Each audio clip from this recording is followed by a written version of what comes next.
Recently 3 ಜನ ಮೇರು ಕಲಾವಿದ್ರು like ಖಾಸಗಿ ಟಿವಿ ಚಾನೆಲ್ ಅಲ್ಲಿ ಬಂದಿದ್ರು.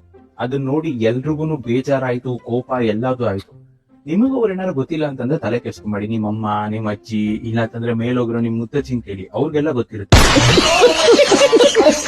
ಆ ಚಾನೆಲ್ ಅವ್ರದ್ದು ಎಷ್ಟು ಫಾಲ್ಟ್ ಇದೆಯೋ ಅದ್ರಷ್ಟೇ ಫಾಲ್ಟ್ ನಮ್ದು ಇದೆ, ನಮ್ದು ನಿಮ್ದು ಎಲ್ರದ್ದು. ಬಿಕಾಸ್ ಏನಕ್ಕಂತಂದ್ರೆ ನೀವ್ ಇವಾಗ 3-4 ಜನ ಫ್ರೆಂಡ್ಸ್ ಯಾರು ರೀಲ್ ಶೇರ್ ಮಾಡ್ತೀರಾ, ಅವ್ರದ್ದು ಇನ್ಬಾಕ್ಸ್ ಹೋಗಿ ನೋಡಿದ್ರೆ ನೀವು ಚಾಟ್ ಅಲ್ಲಿ 70 to 80% ಈ ತರ ತಿಕ್ಲು ತರ ಆಡೋದನ್ನ ನೀವು ಶೇರ್ ಮಾಡೋದು. ಚೆನ್ನಾಗಿರೋದು ವಿಡಿಯೋ ನೋಡಿದ್ರೆ ಲೈಕ್ ಮಾಡ್ತೀರಾ, ಸ್ಕ್ರಾಲ್ ಮಾಡ್ತೀರಾ, ಮುಗೀತು.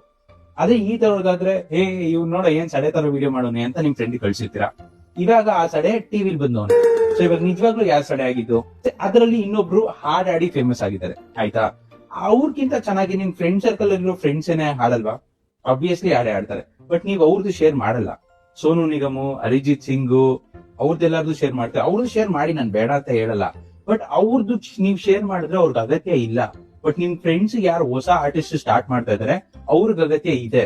ಅಂಡ್ ಅವ್ರದ್ದು 100K ಆದ್ಮೇಲೆ ನೀನ್ ಮಾಡ್ತಿರ್ತ ನನ್ಗೆ ಅವತ್ತೇ ಗೊತ್ತಿತ್ತು ಮಗ ಅಂತ ಶೇರ್ ಮಾಡೋದ್ರಲ್ಲಿ ಅರ್ಥ ಇಲ್ಲ. ಸೊ ನಾವ್ ಈ ತರ ತಿಕ್ಲಿ ಆಡೋರ್ದು ಎಷ್ಟು ಶೇರ್ ಮಾಡ್ತಾ ಇರ್ತೀವೋ ಅಲ್ಲಿವರೆಗೂ ಅವ್ರು ಖಾಸಗಿ ಟಿವಿ ಚಾನಲ್ ಹೋಗ್ತಾರೆ, ಮೂವೀಸ್ ಅಲ್ಲೂ ಬರ್ತಾರೆ, ಎಲ್ಲಾ ಕಡೆನೂ ಬರ್ತಾರೆ. ಸೊ ಚಾನಲ್ ಎಷ್ಟು ಫಾಲ್ಟ್ ಇದೆಯೋ ಅದ್ರಷ್ಟೇ ಫಾಲ್ಟ್ ನಮ್ದು ಇದೆ. ನಿಮ್ ಅಕ್ಕಪಕ್ಕ ಇರೋ ಆರ್ಟಿಸ್ಟ್ ನ ಸಪೋರ್ಟ್ ಮಾಡಿ ಫಸ್ಟ್. ಅಂಡ್ ಬೆಸ್ಟ್ ಥಿಂಗ್ ಏನ್ ಮಾಡ್ಬೋದು ನಾವ್ ಇಂಥವ್ರದ್ದು ಅಂತಂದ್ರೆ ಇಗ್ನೋರ್ ಮಾಡಿ. ನೀವ್ ಕೆಟ್ಟದಾಗ ಕಮೆಂಟ್ ಹಾಕಿದ್ರು ಅವ್ರಿಗೆ ಟ್ರಾಕ್ಷನ್ ಜಾಸ್ತಿ ಆಗುತ್ತೆ. ಇನ್ನ ಲೈಕ್ ಇನ್ಸ್ಟಾಗ್ರಾಮ್ ಅವ್ರಿಗೆ ರೀಚ್ ಕೊಡುತ್ತೆ, ಇನ್ನ ಫಾಲೋವರ್ಸ್ ಕೊಡುತ್ತೆ. 100% ಅದು ಗ್ರೋ ಆಗೇ ಆಗುತ್ತೆ. ಸೊ ಸ್ಟ್ರೇಟ್ ಅಪ್ ಇಗ್ನೋರ್ ಮಾಡಿ. ಅದಕ್ಕಿಂತ ಬೆಸ್ಟ್ ಥಿಂಗ್ ನೀವ್ ಇನ್ನೇನು ಮಾಡೋದಕ್ಕಾಗಲ್ಲ. ಇವಾಗ ಸುಮ್ನೆ ಕೋಪಿಸ್ಕೊಂಡು ಇವರೆಲ್ಲ ಟಿವಿ ಚಾನಲ್ ಅಲ್ಲಿ ಬಂದ್ಬಿಟ್ರು, ನಾವಿನ್ನ ಹಿಂಗೆ ಇದ್ದೀವಿ, ಎಷ್ಟೊಂದ್ ಜನ ಡಿಸರ್ವಿಂಗ್ ಕ್ರಿಯೇಟರ್ಸ್ ಯಾರು ಬಂದಿಲ್ಲ ಅಂತಂದ್ರೆ ಏನು ಪ್ರಯೋಜನ ಇಲ್ಲ.